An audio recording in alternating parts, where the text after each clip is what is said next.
baka yi subscribe ba, idan baki subscribe ba to maza a garzayewa an tayo a suburbudo a kafta mana subscribe, haka zalika a mazgi wannan hatimin na kararrawa ta yadda akwai da yaushe da muka tura sabon dauka za a sanar da ku a daidai wannan lokaci.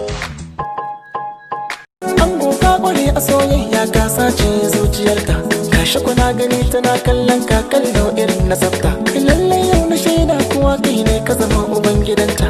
Ango kayi dace kuna ji ana ta yaban halinka, soyayya ta haɗa ku, gashi kun cike burinku, sai ku kula da junanku, shawara ce na baku amarya.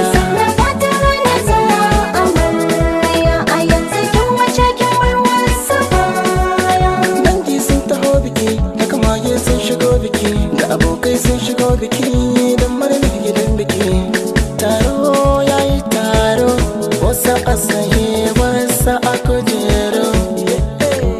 Idan na hararo gefe na akwai babban kwaro, MC Malam Ibrahim Sharukan.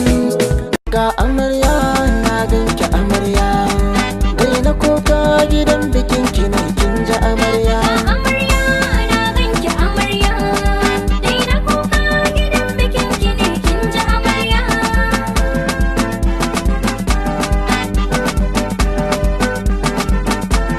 Da sallama farko na kira ka sarkina, kai kai min baiwa cike a bakina, da ɗau salati ya rafi gun habibina, shugaban bayi shi ka baiwa cetona, na sa sahabbansa su ne silar mukamina, da auliya ulla masu gyara zancena.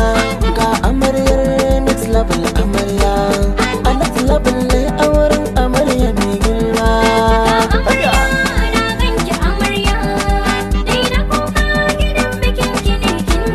Shasha anike